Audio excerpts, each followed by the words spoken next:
लीपन का मतलब आप लोगों को मालूम होगा, गाय का गोबर हाथ में लेकर, पहले के जो मंदिर होते थे वो तो मार्बल के या पत्थर के या इस चीज के होते नहीं थे, तो नीचे मिट्टी या गोबर से उसको लीप दिया है। लीपन का मतलब होता है कि हमने अपने अहंकार को भगवान के चरणों में विलीन कर दिया, इसको लीपन कहलाता था। अभिमान शिव जी को, भगवान के चरणों में हमने अपना अभिमान छोड़ दिया, इसको लीपन कहते हैं। लीपन का ही भाव कह दिया, लीन हो जाना, परमात्मा में समाहित हो जाए। अब मेरा नाम जयध्वज था, मैं चंद्रवंशी राजा था। शिव मंदिर में जाकर रोज झाड़ू लगा देना, पोछा लगा देना, लीपन कर देना। लोग मुझ पे हंसते थे, इतना बड़ा राजा होकर शंकर जी के मंदिर में झाड़ू लगाता है, पोछा लगाता है, सफाई करता है। मेरा माताओं से निवेदन है, जितने भाई लोग यहाँ कथा सुन रहे हैं उनसे भी निवेदन है, एक बात अपनी जिंदगी में उतार कर रखना। आप शंकर भगवान के मंदिर जाएंगे, आप राम जी के मंदिर जाएंगे, आप कृष्ण के मंदिर जाएंगे, मां जगत जननी के मंदिर जाएंगे, आप देवता के अगर मंदिर जाएंगे तो आपको हंसने वाले, टोकने वाले, पूछने वाले ढेर मिल जाएंगे। और आप किसी शॉपिंग मॉल में शॉपिंग करने जाओगे या टाकीज में फिल्म देखने जाओगे, ना तो कोई आपको पूछेगा, ना आपको कोई टोकेगा, और ना आपसे कोई मतलब रखेगा। दोनों में अंतर है, जरा ध्यान रखिएगा।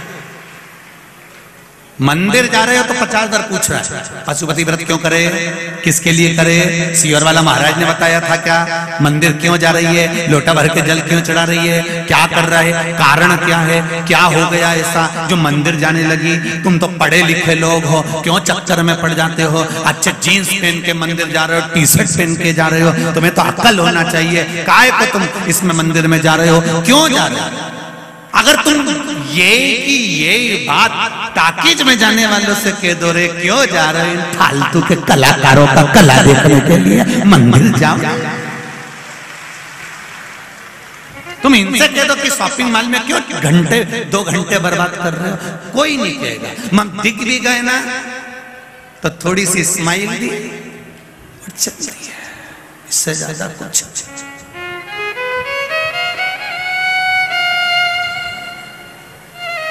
किसी मंदिर में जल चढ़ाते हुए दिख गए, किसी मंदिर में सेवा करते हुए दिख गए, किसी मंदिर में तुम झाड़ू लगाते दिख जाओ, किसी मंदिर में तुम पोछा लगाते दिख जाओ, किसी मंदिर में, किसी देवालय में जाकर, क्योंकि शिव महापुराण की कथा कहती है जहां पर भगवान स्थिर रूप में बैठते हैं, प्रतिष्ठा के साथ बैठते हैं, वो मंदिर कहलाता है। जहां पर मेरा देव अधिदेव महादेव बैठता है वो मंदिर नहीं, शिवालय कहलाता है। वो शिवालय, मंदिर में और शिवालय में अंतर होता है। मंदिर में भगवान एक बार बैठ गए तो बैठ गए, और शिवालय में जहां पर मेरा देव अधिदेव महादेव बैठा हुआ है, जिसके सामने नंदी बैठा हुआ है, नंदी से शिवालय की जहां स्थापना होती है, शिवलिंग जहां रखा रहता है, वहां एक सूत्र बांधा जाता है। सूत्र, उस सूत्र के बंधने से यह सिद्ध होता है कि मेरा महादेव प्रतिदिन नंदी पर बैठकर इस मंदिर से निकलकर घूमने जाता है, रोज, प्रतिदिन, हर पल।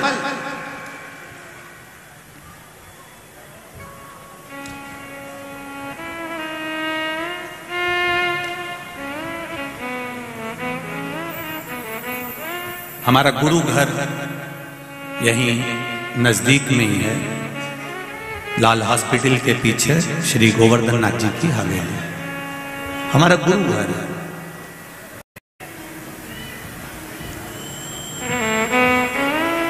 परम पूज्य गुरुदेव श्री विठलेश राय काका जी महाराज गोलोकवासी, उनकी गुरु दीक्षा ब्रह्म सम्मन, उसके बाद में परम पूज्य गुरुदेव गोलोकवासी श्री देवकीनंदन महाराज श्री, फिर उसके बाद में अभी जो वर्तमान में विराजमान है श्री दिव्येश बाबा विराजमान।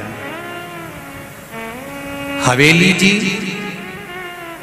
गोवर्धन नाथ जी की हवेली जी कही जाती है, उसको मंदिर नहीं कहते, क्योंकि वहां पर भी मेरा कन्हैया छोटा सा कभी झूले में आकर बैठ जाता है, कभी पलने में आकर बैठ जाता है, कभी राजभोग में आकर बैठ जाता है, कभी शयन के लिए अंदर चले जाता है। वो अपने घर में भ्रमण करता है, इसलिए वो गोवर्धन नाथ जी का मंदिर नहीं, हवेली है वो गोवर्धन नाथ जी का, उनका निज घर, निज स्वरूप वहां विराजता।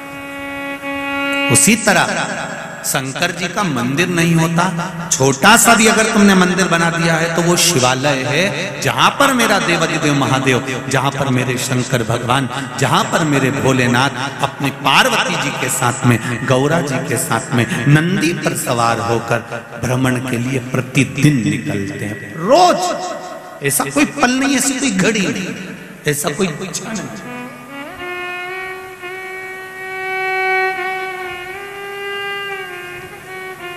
मेरा नाम जय ध्वज है और मैं जय ध्वज शिव जी के मंदिर में आराधना करता था, शंकर जी के मंदिर में पूजन करता था, शंकर की आराधना में लीन रहता था, शंकर की भक्ति में लीन रहता था।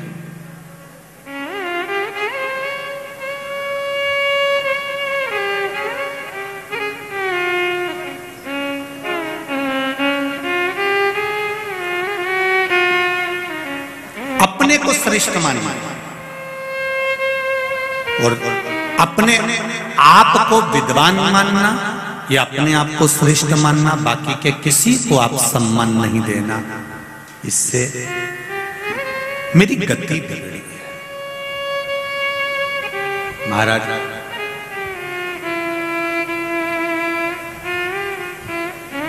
मैं शिव मंदिर में जब झाड़ू लगाता, पोछा लगाता, तो वहां के ब्राह्मण ने मुझसे पूछा, आप इतने बड़े राजा हो, चाहो तो नौकर को भेज सकते हो, दास को भेज सकते हो, सेविका को भेज सकते हो, नौकरानी को भेज सकते हो झाड़ू पोछा करने के लिए।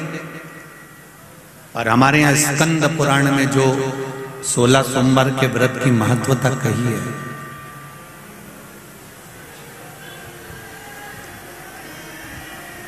स्कंद पुराण में जो 16 सोमवार के व्रत की महत्वता कही गई, उसमें वर्णन आता है कि राजा ने रानी से कहा था कि पूजन का सामान ला के रख दो, और उसने किसको भेज दिया था?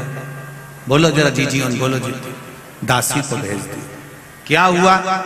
रानी से कहा गया तो रानी ने दासी को भेजा था, तो दासी को जब भेज दिया, रानी को जगह जगह ठोकर खाना पड़ा।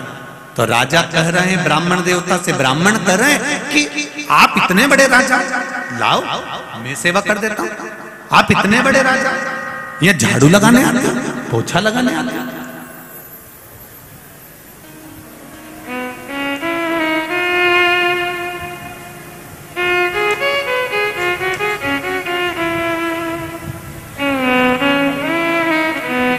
कई लोग बहुत